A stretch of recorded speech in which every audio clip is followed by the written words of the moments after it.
Hi అండి. Welcome to అనర్కియా tips and blogs. మీరు ఎప్పుడైనా మా గోదావరి సైడ్ పీతల పులుసు ఎప్పుడైనా ట్రై చేశారా?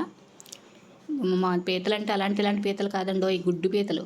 మన గుడ్డు పీతలు అసలు దొరకడమే చాలా అరుదుగా దొరుకుతూ ఉంటాయి. మనకు తెలియదు, వాళ్ళు గుడ్డు ఉందనేసి అమ్మేస్తూ ఉంటారు. మనకు తెలియకుండా మనం తెచ్చేసుకుని ఇంటి దగ్గరికి వచ్చి చూస్తే మనకు గుడ్డు ఉండదు, ఏముండదు. మనం తెలుసున్న వాళ్ళకే తెలుస్తుందండి లోపల గుడ్డు అంటే.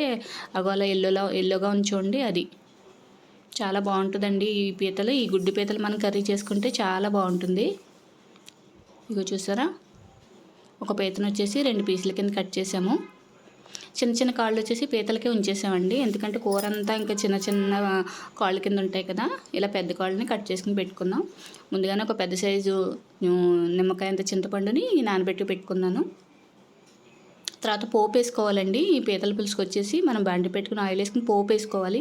మెంతులు ప్రధానంగా వేసుకోవాలండి, ముఖ్యంగా మెంతులు వేసుకోవాలి పీతల పులుసుకి. తాలింపులో మెంతులు, జీలకర్ర, ఎండుమిరపకాయలు, కరివేపాకు ఖచ్చితంగా ఈ పోపు వేసుకోవాలండి. ఒక 2 మీడియం సైజు ఉల్లిపాయలని పేస్ట్ చేసుకున్నాను నేను. ఈ కర్రీ వచ్చేసి మా అక్క చేసిందండి, చాలా బాగా చేసింది, చాలా టేస్టీగా చేసింది. తన స్టైల్లో చేసింది కానీ చాలా బాగుందండి. ఒక 5-6 పచ్చిమిర్చి యాడ్ చేసుకోవాలి. పోపు వేసుకుంటేనే ఈ పీతల కర్రీకి చాలా టేస్ట్ అండి. మనం ఆనియన్ బాగా వేగిన తర్వాత మనం పీతలను వచ్చేసి ఒక్కొక్కటి యాడ్ చేసుకోవాలి. చిన్న చిన్న కాళ్ళు పీతలనే ఉంచేసుకోవాలండి, లేకపోతే మనకి కూర అంతా చిన్న చిన్న కాళ్ళ కింద వచ్చేస్తాయి. పెద్ద కాళ్ళే మనం విరుచుకొని పెట్టుకోవాలి. ఇలా ఒక్కొక్కటి యాడ్ చేసుకున్న తర్వాత ఈ పీతలు వచ్చేసి ఒక్కొక్కటి 100 రూపాయలండి. మన గుడ్డు పీతలు అంటే అంతే కాస్ట్ ఉంటాయి. ఈ 4 పీతలు కూడా 400. కాస్ట్ ఎక్కువ తీసుకుంటారండి, గుడ్డు పీతలు అంటేనే కాస్ట్ ఎక్కువ తీసుకుంటారు. మనం పీతల పులుసు ఖచ్చితంగా వంకాయ వేసుకోవాలండి.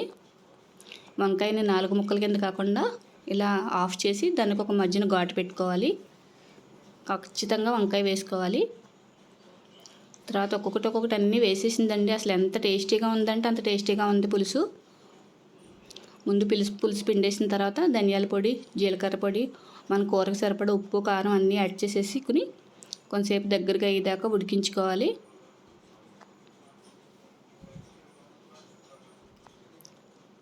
దగ్గరికి అయిన తర్వాత చిక్కబడిన తర్వాత దించేసుకోవాలండి. ప్లీజ్ సబ్స్క్రైబ్ అండి.